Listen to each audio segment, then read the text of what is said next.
스펙이 부족하더라도 학벌이 좋지 않더라도 사투리를 구사하더라도 나라는 사람의 잠재력을 표현할 수 있는 게 AI 역량검사다 보니까 서류에서는 보여줄 수 없었던 제 모습을 보여줄 수 있어서 훨씬 더 좋은 것 같습니다. 네, 안녕하세요. 2019년 하반기 H그룹 AI 역량 검사에 합격한 장혜원이라고 합니다. 전기공학을 전공했고 플랜트 설계 직무에서 전기 설계를 담당하고 있습니다.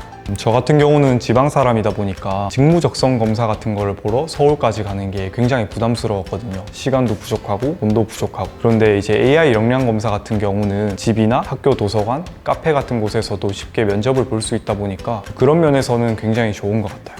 집 근처에 있는 스터디 카페에서 1인실을 빌려서 했었거든요. 무선 인터넷이 갑자기 안 된다던가 마우스 배터리가 다 돼서 클릭이 안 된다던가 이런 것 때문에 자기 페이스를 잃어버리는 친구가 굉장히 많았었거든요. 사람이 당황하다 보면은 자기가 100의 역량을 갖고 있어도 100만큼 표현을 못한 경우가 많다 보니까 저는 그런 부분에 대해서 신경을 좀 안 쓰고 싶어서 스터디룸도 1인실을 예약했고 유선 마우스도 준비했고 유선 인터넷에 연결할 수 있는 환경도 준비를 했었어요. 사투리 같은 경우는 사람이 긴장하다 보면 사투리가 튀어나올 수밖에 없잖아요. 사투리보다는 제가 뭔가 말을 할 때 말실수나 발음이 뭉개지는 거를 최대한 피하려고 했던 것 같아요. 사투리를 많이 했었지만 합격을 했던 거 보면 그렇게 중요한 문제는 아닌 것 같아요.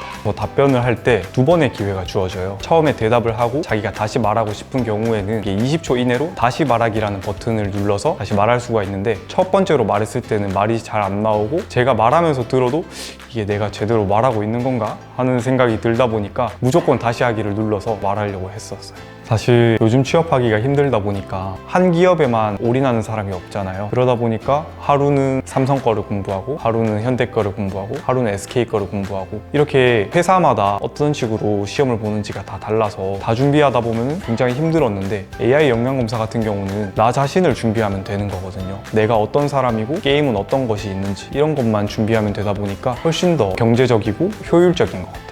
전기공학이라고 하면 주변에서 왜 한국전력 안 가냐, 삼성전자 왜 안 가냐, 왜 굳이 건설사를 가냐 이런 말을 굉장히 많이 했어요. 하지만 저는 굉장히 큰 건물을 짓는 일을 한번 해보고 싶었거든요. 그래서 실제로 방학 때 흔히 말하는 건설 현장에 가서 손에 물집이 다 잡히도록 전선을 당겨본 경험이 있어요. 서류에서는 제가 건설 현장에서 용역으로 일했던 거를 말하지 못했었지만 AI 역량 검사에서는 어떻게 알았는지 제 경험을 기반해서 질문이 들어오더라고요. 제가 실제로 그런 경험을 했고 그런 제 경험이나 제 성향을 잘 캐치해서 질문을 준 거라고 생각하거든요. 내가 스펙이 부족하더라도 학벌이 좋지 않더라도 사투리를 구사하더라도 나라는 사람의 잠재력을 표현할 수 있는 게 AI 역량검사다 보니까 오히려 사람이 면접을 보는 것보다 AI 역량검사가 훨씬 더 나의 가치를 볼 수 있는 게 아닌가 하는 생각이 듭니다.